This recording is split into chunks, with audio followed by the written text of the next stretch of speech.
मोदी का तीसरा दौर आलमी महाज पर भारत की पसपाई से शुरू हुआ। हमने बांग्लादेश में बहुत करीब से भारतीय परवरदा हुकूमत को फरार होते देखा और अब कनाडा के हाथों भारत की जगहंसाई सामने है। इस पसपाई को आप कैसे देखते हैं? जी, बेसिकली मोदी के जो पिछले 2 एतबार थे उसमें उनका काफ़ी हद तक इनकरेज मिली थी कि दुनिया में जो चाहें जहां करें, उनको कोई कुछ कहने वाला नहीं था और पकड़े नहीं जाएंगे वो।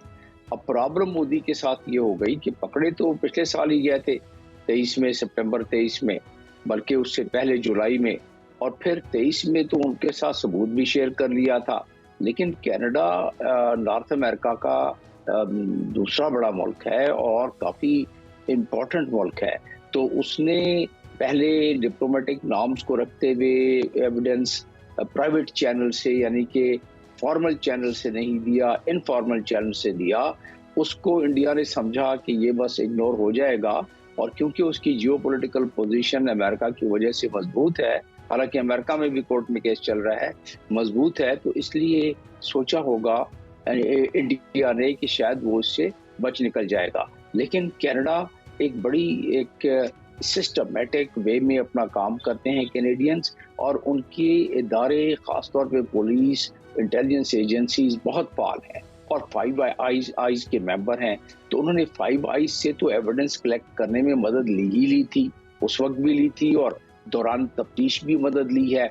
और उसके बाद उन्होंने ये सारी करने के बाद पिछली मर्तबा भी जस्टिस ट्रूडो ने जाके पार्लियामेंट में बयान दिया था और पार्लियामेंट में कहा था कि हम इसकी पूरी तफ्तीश कर रहे हैं और इस तफ्तीश के बाद हम मंजर-ए-आम पे लाएंगे। अभी तक हमारे पास जो एविडेंस है उससे यही मालूम होता है कि हरदीप सिंह निज्जार का कत्ल इंडिया ने कराया है। लेकिन उन्होंने कहा, हमने इंडिया से कहा है कि वो अपने हमें इसमें तफ्तीश करके हमें हमारे पास वापस आए। तो फिर अब तो उसने बिल्कुल कह दिया जस्टिन ट्रूडो ने, और इंडिया को इस चीज़ पर मुरीदे इल्ज़ाम ठहरा दिया कि कनाडा की सॉवरेनिटी और सिक्योरिटी को इसने वायलेट किया है इंडिया ने, और जिसको कि बर्दाश्त नहीं किया जा सकता। और साथ साथ उन्होंने कहा कि हमारे पास बड़ी क्लियर और बड़ी हमारे पास एविडेंस है, डिपेंडेबल एविडेंस है, क्लियर एविडेंस है कि ये कत्ल इंडिया ने करवाया है अपने एजेंट्स के जरिए।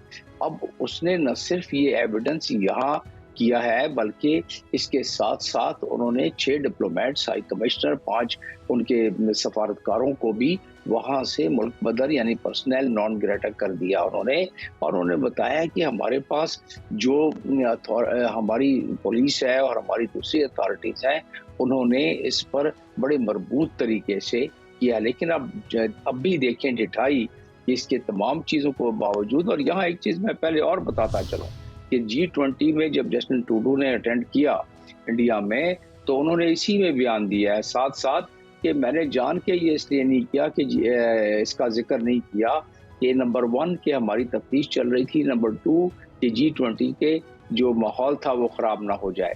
और अब जब उनके पास सारे के सारे मवाद इकट्ठा हो गया है, तो उन्होंने ये चीज़ बिल्कुल दुनिया के सामने रख दी है।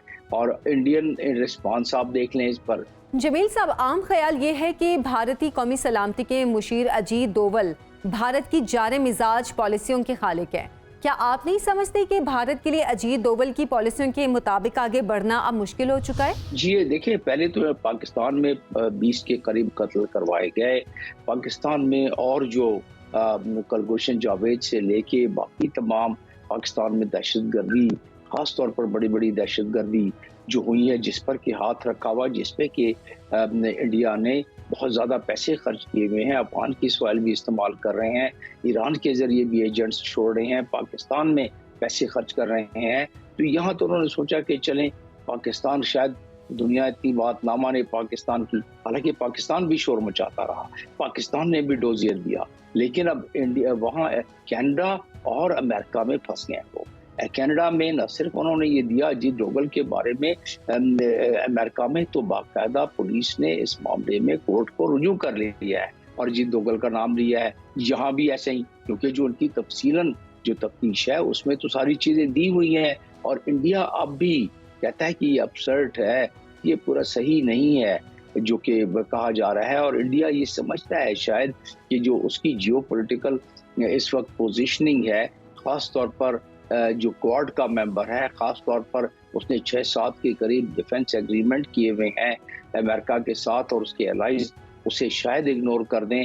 اور کیونکہ وہ چائنا کے لیے ایک containment policy, China containment policy کے لیے ایک بہت فعال قسم کا ملک ہے، تو اس لحاظ سے شاید بچ جائے گا. لیکن اس دفعہ کیونکہ یہ اتنی زیادہ پبلک، یعنی کہ اتنی زیادہ دنیا کے سامنے یہ بات آ گئی ہے کہ وہ اب اس سے نکلنا ان کے لیے، میں نہیں سمجھتا کہ اس میں کسی صورت میں بھی اس بات سے نکل سکیں گے. اور یہ صرف ابھی ہی نہیں، جیسے روس نے 62 میں جب اسیسینیشن کرائی تھی، اس کا اب تک مسائل دی جاتی، اسی طرح اور ممالک بھی ہیں ان کی اب تک مثالیں دی جاتی ہیں.